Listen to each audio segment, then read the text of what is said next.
So, uh, good afternoon, everybody. My name is Matt Son White. I am a master fitness trainer with 515 Transportation Company, and I'm going to talk to you about the new Army Combat Fitness program, or the new Army Combat Fitness test. For the past 40 years, the U.S. Army has been operating under the same Army fitness test that has poorly assessed the combat fitness of our warfighters. So in order to truly determine whether or not our warfighters are able to go to war and perform at war, the Army needed to change their physical fitness training standards to a more adapt test to be able to actually gauge whether or not soldiers are able to operate in a combat environment, which resulted in the ACFT. And for the past 20 years, the Army has resource trained and implemented a new way of doing this. So the ACFT is designed to replace the Army Physical Fitness Test by fiscal year 2021 with a gender and age neutral assessment that will closely align the physical demands of soldiers in combat. The APFT, the current test that we take right now, only measures our muscular endurance and aerobic endurance with three events, which is the push-up, the sit-up, and the 2-mile run.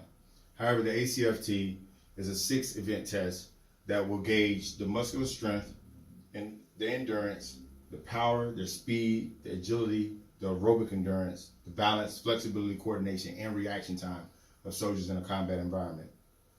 And so I'll talk to you real quick about what that looks like and what those events are. So the first event in the new Army Combat Fitness Test is the repetition max deadlift. It's a strong indicator of a soldier's ability to be able to lift and carry a litter or lift and carry personnel and equipment in a combat environment.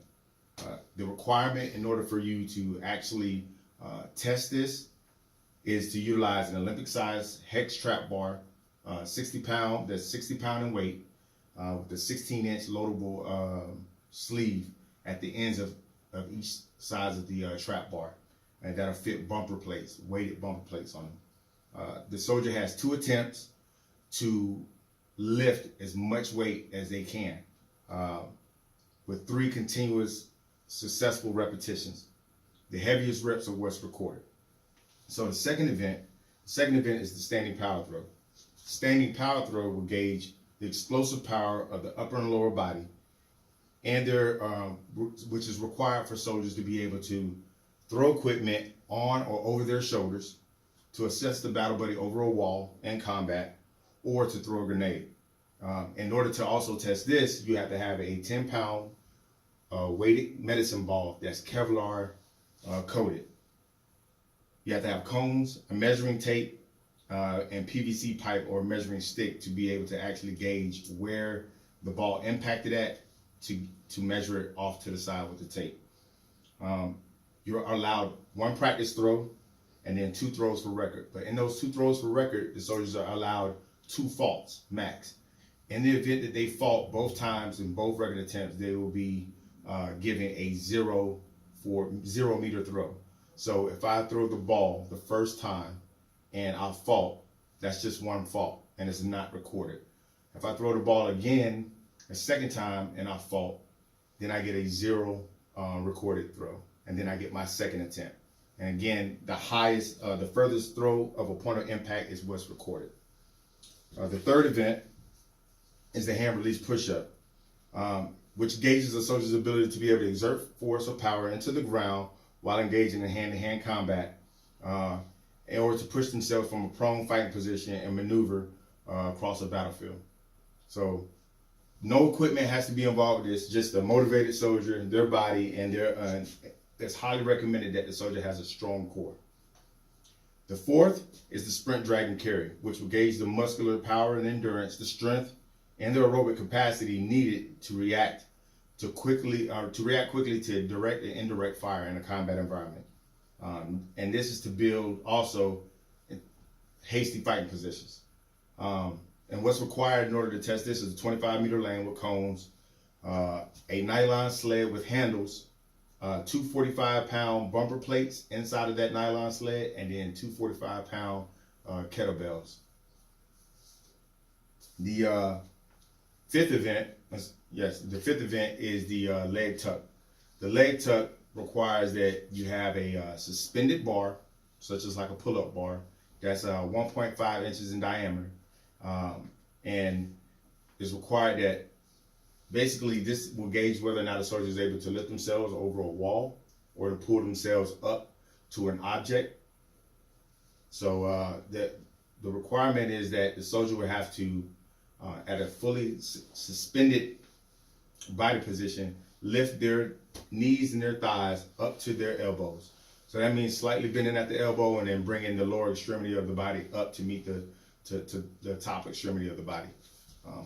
Very difficult, but again, that will assess whether or not a soldier is able to pull themselves up over an obstacle. And then the last event, which is the sixth event, is the 2 mile run. The 2 mile run basically assesses whether or not a soldier can traverse across terrain as far and as fast as possible. That includes like ruck marches and running during combat. So that was pretty much all of the events for the ACFT. So the personnel that's authorized to train the units right now in the ACFT are the MTT teams that come from Fort Jackson, South Carolina, and they're coming from the Army Physical Fitness School. And what they've done is they come during fiscal year 19 to train up the battalions and to train and certify leaders to be either administrators or graders. And then after that, it's up to those administrator and graders, those level 1 and level 2 administrator and graders, to train their organizations to be administrator and graders. These personnel will oversee the training and the residual leaders in their formation. So it's suggested that you select people that have no integrity issues, that are currently physically fit, and may be MFT qualified. And I would just highly recommend that those personnel also have completed at least phase 1 online for the MFT course. So overall, to provide a battalion with all the necessary equipment that it would take, as I discussed, in order to outfit this ACFT and get it done properly, it'll take $25,000 per battalion. That means with all the battalions across the Army, it'll be over $4.9 million in order to actually outfit the Army with this equipment by fiscal year 2020. So with that being said, there's a lot of moving parts with the new ACFT, with implementing it, with outfitting it for resources, and then making sure that there are qualified personnel to actually administer it and grade it. And what I explained to you just recently was all of the events, what's going to be required in the new ACFT, but not necessarily how they're done. That's a whole separate block of instructions. But at the end of the day, the Army is a army of progression, and we're moving forward. And as the fight continues to move forward, so should our soldiers. We should not become one-dimensional when it comes to being able to gauge our physical fitness in combat. So, thank you. Thank you.